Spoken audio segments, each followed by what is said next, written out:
ಅಯಣಂ ಸುರಗುರುಂ ಜಗದೇಕನಾಥಂ ಭಕ್ತಪ್ರಿಯಂ ಸಕಲಲೋಕನಮಸ್ಕೃತಂ ಚ ತ್ರೈಗುಣ್ಯವರ್ಜಿತಮಜಂ ವಿಭುಮಾದ್ಯಮೀಶಂ ವಂದೇ ಭವಗ್ನಮರಾಸುರಸಿದ್ಧವಂದ್ಯಂ ವ್ಯಾಸಂ ವಸಿಷ್ಠನಪ್ತಾರಂ ಶಕ್ತೇಃ ಪೌತ್ರಂ ಅಕಲ್ಮಷಂ ಪರಾಶರಾತ್ಮಜಂ ವಂದೇ ಶುಕತಾತಂ ತಪೋನಿಧಿಂ.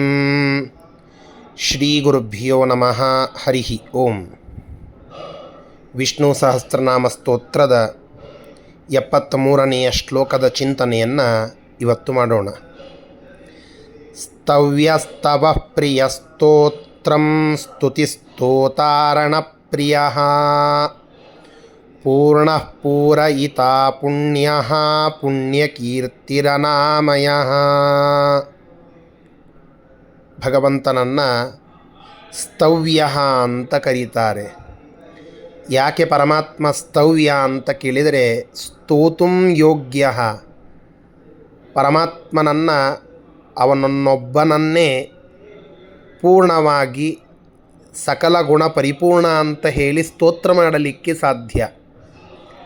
ಗುಣ ಪರಿಪೂರ್ಣತ್ವೇನ ಸ್ತೋತ್ರ ಮಾಡಲಿಕ್ಕೆ ಏಕಮೇವ ಅದ್ವಿತೀಯನಾಗಿ ಯೋಗ್ಯನಾಗಿದ್ದಾನೆ ಭಗವಂತ. ಆದ್ದರಿಂದ ಸ್ತವ್ಯ ಅಂತ. ಉಳಿದವರೆಲ್ಲರ ಸ್ತೋತ್ರ ಭಗವಂತನ ದಾಸರು ಅಂತ ಹೇಳಿ, ಪರಮಾತ್ಮನ ಸೇವಕರು ಅಂತ ಹೇಳಿ. ಆದರೆ ಸ್ವತಂತ್ರನಾಗಿ ಸಕಲ ಗುಣ ಪರಿಪೂರ್ಣನಾಗಿ ನಿರ್ದುಷ್ಟನಾಗಿ ಆ ಪರಮಾತ್ಮನನ್ನೊಬ್ಬನನ್ನೇ ನಾವು ಆ ಎಲ್ಲ ಗುಣಗಳಿಂದ ಸ್ತೋತ್ರ ಮಾಡಲಿಕ್ಕೆ ಸಾಧ್ಯ. ಆದ್ದರಿಂದ ಸ್ತೋತುಂ ಯೋಗ್ಯ ಸ್ತವ್ಯ. ಸ್ತೋತ್ರ ಮಾಡಿದರೆ ಸಂತುಷ್ಟನಾಗ್ತಾನೆ ಭಗವಂತ. ಆದ್ದರಿಂದ ಸ್ತವಪ್ರಿಯ ಅಂತ. ನೀವು ಚಿಕ್ಕದಾದ ಕಥೆಗಳನ್ನು, ಪುರಾಣಗಳಲ್ಲಿ ಬರುವ ಕಥೆಗಳನ್ನು ನೋಡಿ, ಭಾರೀ ದೊಡ್ಡದಾದ ಉಪಾಖ್ಯಾನಗಳನ್ನು ನೋಡಿ, ಎಲ್ಲೆಲ್ಲಿ ಋಷಿಗಳು, ಮುನಿಗಳು, ದೇವತೆಗಳು, ಬ್ರಹ್ಮದೇವರು, ರಮಾದೇವಿ ಸ್ತೋತ್ರ ಮಾಡಿದ್ದಾಳೋ ಆ ಎಲ್ಲ ಸ್ತೋತ್ರಗಳಿಂದ ಸಂತುಷ್ಟನಾಗಿ ಅವರಿಗೆ ವರ ಕೊಟ್ಟಿದ್ದಾನೆ ಪರಮಾತ್ಮ. ಸತ್ಯನಾರಾಯಣನ ಕಥೆಯ ಪ್ರಸಂಗದಲ್ಲಿ ನಾವು ನೋಡಿದಾಗ ನಾರದರ ಸ್ತೋತ್ರವನ್ನು ಕೇಳುತ್ತೇವೆ. ನಾರದರ ಮೇಲೆ ಸಂತುಷ್ಟನಾಗಿ ಭಗವಂತ ಅವರು ಕೇಳಿದ ಪ್ರಶ್ನೆಗಳಿಗೆ ಉತ್ತರವನ್ನು ಕೊಡುತ್ತಾನೆ ಅಂತ ಕೇಳುತ್ತೇವೆ. ಹೀಗೆ ಪುರಾಣದಲ್ಲಿ ಬರುವ ಒಂದು ಪುಟ್ಟದಾದ ಕಥೆಯಿಂದ ಪ್ರಾರಂಭ ಮಾಡಿ ಭಾಗವತಾದಿ ಭಾರೀ ದೊಡ್ಡ ಪುರಾಣಗಳಲ್ಲಿ ಬರುವ, ವೇದಗಳಲ್ಲಿ ಬರುವಂತಹ ಸ್ತೋತ್ರಗಳಿಂದ ಸ್ತುತ್ಯನಾಗಿ ಪರಮಾತ್ಮ ಸಂತುಷ್ಟನಾಗ್ತಾನೆ. ಒಂದು ಪ್ರಾಣಿ ಗಜೇಂದ್ರ ತನಗೆ ಕಷ್ಟ ಬಂದಾಗ ಅದಕ್ಕೆ ಹೊಳೆದದ್ದು ಭಗವಂತನ ಸ್ತೋತ್ರ. ನಾರಾಯಣ ಅಂತ ಹೇಳಿ ಕೂಗಿ, ನಮ್ಮೆಲ್ಲರ ಗುರು ಸ್ವಾಮಿ ನೀನೇ ಅಂತ ಹೇಳಿ ಕೂಗಿ ಆ ಭಗವಂತನಿಗೆ ನಮಸ್ಕಾರವನ್ನು ತನ್ನ ಸ್ತೋತ್ರದ ಮೂಲಕವಾಗಿ ಮಾಡಿದಂತಹ ಒಂದು ಪ್ರಾಣಿಯ ಕೂಗಿಗೂ ಪರಮಾತ್ಮ ಓಗೊಟ್ಟು ಬರ್ತಾನೆ ಅಂತಂದರೆ, ಭಕ್ತರ ಮೇಲೆ ಕರುಣೆಯನ್ನು ತೋರಿಸಲಿಕ್ಕೆ ಪರಮಾತ್ಮ ಅವರ ಸ್ತೋತ್ರವನ್ನು ಮನ್ನಿಸ್ತಾನೆ ಅಂತನ್ನುವ ಪ್ರಸಂಗ. ಸ್ತವಪ್ರಿಯ ಸ್ತುತಿಪ್ರಿಯ, ಆದ್ದರಿಂದ ಸ್ತವಪ್ರಿಯ. ಸ್ತೋತ್ರಂ ಸ್ತೂಯತೆ ಇತಿ ಸ್ತೋತ್ರಂ. ಪರಮಾತ್ಮನನ್ನು ಸ್ತೋತ್ರ ಮಾಡುತ್ತೇವೆ, ಸ್ತವನ ಮಾಡುತ್ತೇವೆ. ಸ್ತೂಯತೆ ಇತಿ ಸ್ತೋತ್ರಂ. ನಾವು ಮಾಡುವ ಸ್ತೋತ್ರವೂ ಅವನೇ. ಆ ಪರಮಾತ್ಮನೇ ನಮ್ಮ ಬಾಯಿಯಿಂದ ಹೊರಡಿಸುವ ಶಬ್ದಗಳು. ಅವನೇ ನಮ್ಮ ಬಾಯಿಯಿಂದ ಆ ಮಂತ್ರಗಳನ್ನೆಲ್ಲ ಹೊರಡಿಸಿ ಸ್ತೋತ್ರ ಮಾಡಿಸಿಕೊಂಡು ಸಂತುಷ್ಟನಾಗಿ ವರ ಕೊಡುತ್ತಾನೆ. ಇಷ್ಟು ಕರುಣೆ ಆ ಪರಮಾತ್ಮನದ್ದು. ಸ್ತೋತ್ರಂ ಅಂತ. ಸ್ತುತಿ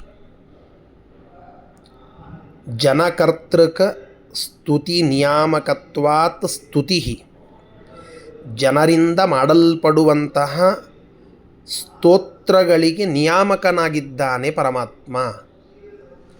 ನಾವು ಮಾಡುವ ಸಕಲ ಸ್ತುತಿಗಳು, ಪದ್ಯಗಳು, ಕವನಗಳು, ಶ್ಲೋಕಗಳು, ದೊಡ್ಡದಾದಂತಹ ಕಾವ್ಯಗಳು, ಅವೆಲ್ಲವುಗಳಲ್ಲಿ ಏನು ಸ್ತೋತ್ರ ಮಾಡುತ್ತೇವೋ, ಏನು ಕಾವ್ಯ ರಚನೆ ಮಾಡುತ್ತೇವೋ ಆ ಎಲ್ಲ ರಚನಾ ಪಟುತ್ವವನ್ನು ಮುಖ್ಯಪ್ರಾಣದೇವರ ಮುಖಾಂತರವಾಗಿ ನಮಗೆ ಕೊಟ್ಟು ಸ್ತುತ್ಯನಾಗಿ ಸ್ತವ್ಯನಾಗಿ ಪರಮಾತ್ಮ ಅನುಗ್ರಹ ಮಾಡುತ್ತಾನೆ. ಆ ಸ್ತುತಿಗೆ ನಿಯಾಮಕನಾಗಿದ್ದಾನೆ. ನಮ್ಮ ಯೋಗ್ಯತಾನುಸಾರವಾಗಿ ಆ ಶಬ್ದಗಳನ್ನು ನಮ್ಮ ಬಾಯಿಯಿಂದ ಹೊರಡಿಸ್ತಾನೆ. ಬಾಯಿ ಮಾತು ನಿಂದೆ ಬರುವ ಭಾಗ್ಯ ನಿಂದೆ ಅಂತ ದಾಸರು ಕೊಂಡಾಡಿದಂತೆ ಆ ಸ್ತುತಿಯೂ ನೀನೇ, ಸ್ತೋತ್ರಕ್ಕೆ ನಿಯಾಮಕನೂ ನೀನೇ, ಸ್ತೋತ್ರವೂ ನೀನೇ, ಸ್ತುತ್ಯನೂ ನೀನೇ. ಇಂತಹ ಪರಮಾತ್ಮ ಸ್ತೋತ ನಮ್ಮೊಳಗಡೆ ನಿಂತು ಸ್ತೋತ್ರ ಮಾಡಿಸುವವನು ಪರಮಾತ್ಮನೇ. ಸ್ತುತಿ ಕರ್ತೃತ್ವಾತ್ ಸ್ತೋತ ನ ರತೇ ತ್ವತ್ ಕ್ರಿಯತೆ ಅಂತ ನಾವು ವೇದದಲ್ಲಿ ಕೇಳುತ್ತೇವಲ್ಲ, ಆ ಪರಮಾತ್ಮ ನಮ್ಮಲ್ಲಿ ಒಳಗಡೆ ನಿಂತು ಮಾಡಿಸದ ಹೊರತು ಯಾವ ಕಾರ್ಯವೂ ನಮ್ಮಿಂದ ಸ್ವತಂತ್ರವಾಗಿ ಆಗಲಿಕ್ಕೆ ಸಾಧ್ಯವಿಲ್ಲ. ಪರಮಾತ್ಮನೇ ನಮ್ಮಲ್ಲಿ ಒಳಗಡೆ ನಿಂತು ಸ್ತೋತ್ರ ಮಾಡಿಸ್ತಾನೆ. ಆದ್ದರಿಂದ ಸ್ತೋತ. ರಣಪ್ರಿಯ ರಣೋ ಯುದ್ಧಂ ಪ್ರಿಯೋ ಯಸ್ಯ ಸಹ ರಣಪ್ರಿಯ. ಯುದ್ಧದಲ್ಲಿ ಪರಮಾತ್ಮನಿಗೆ ತುಂಬ ಪ್ರೀತಿ. ದುಷ್ಟರ ಸಂಹಾರವನ್ನು ಮಾಡಲಿಕ್ಕಾಗಿಯೇ ಅನೇಕ ರೂಪಗಳನ್ನು ತಾಳಿ ಬಂದಿದ್ದಾನೆ.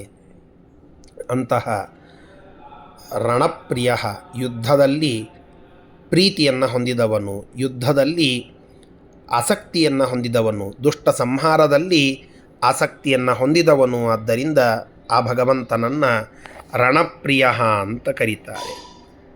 ಪೂರ್ಣ, ಗುಣ ಪರಿಪೂರ್ಣನಾಗಿದ್ದಾನೆ. ಆದ್ದರಿಂದ ಪೂರ್ಣ. ಪೂರ್ಣಮದಃ ಪೂರ್ಣಮಿದಂ ಅಂತನ್ನುವ ವೇದ ಮಾತು ಕೂಡ ಪರಮಾತ್ಮನನ್ನು ಪೂರ್ಣ ಅಂತ ಸ್ತೋತ್ರ ಮಾಡುತ್ತದೆ. ಪೂರಯಿತ, ಯೋಗ್ಯತಾನುಸಾರವಾಗಿ ಅವರವರಲ್ಲಿ ಗುಣಗಳನ್ನು ಒದಗಿಸ್ತಾನೆ. ಅವರಿಗೆ ಆ ಗುಣಗಳು ಅವರಲ್ಲಿ ಇರುವಂತೆ ಮಾಡುತ್ತಾನೆ. ಆದ್ದರಿಂದ ತತ್ತದ್ಯೋಗ್ಯತಾನುಸಾರೇಣ ಪೂರಯಿತ, ಅವರವರ ಯೋಗ್ಯತಾನುಸಾರವಾಗಿ ತಾನು ಅವರಲ್ಲಿ ಇರ್ತಾನೆ, ಇದ್ದು ಅವರಿಗೆ ಗುಣ ಕೊಡ್ತಾನೆ. ಆದ್ದರಿಂದ ಪೂರಯಿತ. ಪುಣ್ಯ, ಪುನಾತಿ ಇತಿ ಪುಣ್ಯ, ನಮ್ಮನ್ನು ಪವಿತ್ರಗೊಳಿಸ್ತಾನೆ. ಆದ್ದರಿಂದ ಪುಣ್ಯ ಅನ್ನೋದು ಪರಮಾತ್ಮನ ಹೆಸರು. ಪುಣ್ಯಕೀರ್ತಿ, ಪುಣ್ಯಕರ ಕೀರ್ತಿ ಯಸ್ಯ ಸಹ ಪುಣ್ಯಕೀರ್ತಿ. ಪುರಾಣಗಳಲ್ಲಿ ಹೇಳಲ್ಪಡುವ ಒಂದೊಂದು ಸ್ತೋತ್ರವೂ ಪರಮ ಪವಿತ್ರವಾದಂತಹ ಸ್ತೋತ್ರ. ಅವುಗಳು ಕೇಳಿದಷ್ಟು ಹೇಳಿದಷ್ಟು ನಮಗೆ ಪುಣ್ಯವನ್ನು ತರುತ್ತದೆ, ನಮ್ಮನ್ನು ಪವಿತ್ರಗೊಳಿಸ್ತದೆ. ಆ ಭಗವಂತನ ದಿವ್ಯವಾದ ಕೀರ್ತಿಯನ್ನು ಕೊಂಡಾಡಿದಷ್ಟು ನಮಗೆ ಪುಣ್ಯ. ಆದ್ದರಿಂದ ಪುಣ್ಯಕೀರ್ತಿ, ಪುಣ್ಯಕರವಾದ ಕೀರ್ತಿಯನ್ನು ಉಳ್ಳವನು ಪರಮಾತ್ಮ. ಅನಾಮಯ,